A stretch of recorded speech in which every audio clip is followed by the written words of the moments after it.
একনাগাড়ে বৃষ্টিতে বিপর্যস্ত সিকিম। লাগাতার ধসের জেরে মৃত্যু হয়েছে 6 জনের, এমনটাই জানা যাচ্ছে এবং বিভিন্ন জায়গায় যে যোগাযোগ ব্যবস্থা তা বিচ্ছিন্ন হয়ে পড়েছে। উত্তর সিকিমে আটকে পড়েছেন অন্তত 1200 জন পর্যটক। ভারতীয় বায়ুসেনার সাহায্য চাইলেও সিকিম সরকার।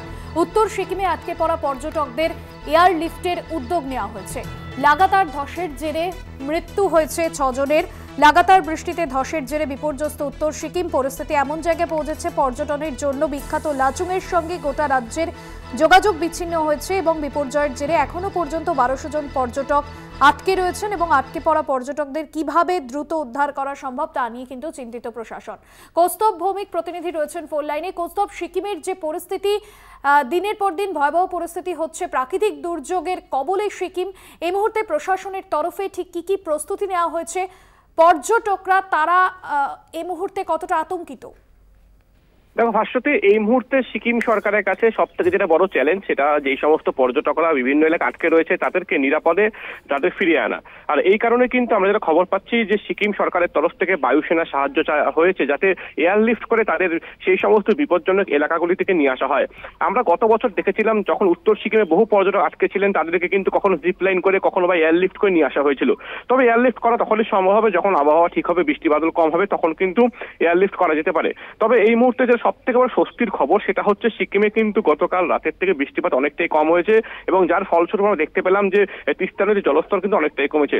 শুধুমাত্র সিকিমেই নয়, আমরা যদি দেখি পশ্চিমবঙ্গের কালিম্পং জেলা তিস্তা বাজার থেকে শুরু করে জলপাইগুড়ির বিভিন্ন এলাকায় যেখানে আমরা দেখেছিলাম যে তিস্তার জল ঢুকে গিয়েছিল গ্রামাঞ্চলে, সেই এলাকাগুলো কিন্তু অনেকের থেকে অনেকটাই ভালো পরিস্থিতি এসেছে। তবে এখন সব থেকে যেটা বড় বিষয়, আমরা যেটা দেখেছিলাম যে উত্তর সিকিমের যে মাঙ্গানে যে বেইলি ব্রিজ ছিল, যে গত বছর যে ব্রিজ ভেঙে যায়, তারপর সেনাবাহিনীর তরফ থেকে বেইলি ব্রিজ তৈরি করা হয়, সেটিও কিন্তু ক্ষতিগ্রস্ত হয়েছে। কাজেই যারা পর্যটকরা আটকে রয়েছেন তাদেরকে যাতে নিরাপদে নিয়ে আসা হয়, এই কারণে সিকিম সরকার সব রকম ভাবে ব্যবস্থা করছে। সব থেকে বড় বিষয়, পর্যটকদের কাছে বার্তা পৌঁছে দেওয়া হয়েছে কেউ যাতে কোনোভাবে বিপজ্জনক ভাবে নিজেদের উদ্যোগে ফেরার চেষ্টা না করে, কেননা বিভিন্ন রাস্তায় ধস রয়েছে, নতুন ধস হওয়ার সম্ভাবনা রয়েছে। কাজে কেউ যদি নিজের থেকে আসার চেষ্টা করে বিপদ কিন্তু বাড়তেই পারে।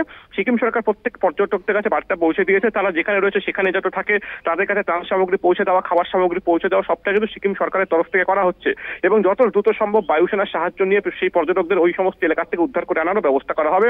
তবে সব যেটা বললাম, এখন সব থেকে বড় যেটা স্বস্তির বিষয় যে সিকিমে কিন্তু বৃষ্টিপাত কিছুটা হলেও কমেছে, যার জেরে জলস্তর কমেছে। যদি বৃষ্টিপাত কম হয় তবে কিন্তু যে সমস্ত উদ্ধার কাজ থেকে শুরু করে রাস্তাঘাট মেরামতের কাজ করতে কিন্তু অনেকটা সুবিধা হবে, আর এইদিকে কিন্তু তাকিয়ে রয়েছে সকলে। তবে আরেকটা বিষয় তোমাকে বলে রাখবো, সিকিমে বৃষ্টিপাত কমলে কিন্তু ডুয়ার্সের বিভিন্ন এলাকায় বৃষ্টিপাত হচ্ছে, অনেকটাই বেশি হচ্ছে। তবে এখানেও একটা স্বস্তির খবর যে ডুয়ার্সের যে সমস্ত নদীগুলি ফুলে ফেপে উঠেছিল পাহাড়ের বৃষ্টির জন্য, সেই নদীগুলো জলের স্তরে কিন্তু অনেকটা নামতে শুরু করেছে। এখন কিন্তু সিকিমের পরিস্থিতি কত দ্রুত স্বাভাবিক হয় সেটাই কিন্তু দেখার বিষয়। তবে ফের যদি একবার সিকিমে বৃষ্টিপাত শুরু হয় তবে কিন্তু পরিস্থিতি আবার একই রকম হতে পারে বলে আশঙ্কা করা হচ্ছে। ধন্যবাদ কৌস্তব। আপনাদের জানিয়ে রাখবো, প্রাকৃতিক দুর্যোগের কবলে বিপর্যস্ত সিকিম। তবে সিকিমে গত বছরে এই পরিস্থিতি তৈরি হয়েছিল। এখনো পর্যন্ত লাগাতার ধসের জেরে 6 জনের মৃত্যু হয়েছে। অন্যদিকে সিকিম সরকার রংপোতে পশ্চিমবঙ্গের যারা যারা আটকে পড়েছেন পর্যটক, তাদের জন্য কিন্তু হেল্পলাইন নম্বরও চালু করেছেন। অন্যদিকে আটকে পড়া পর্যটকদের জন্য এয়ারলিফটের উদ্যোগ নেওয়া হয়েছে প্রশাসনের তরফে।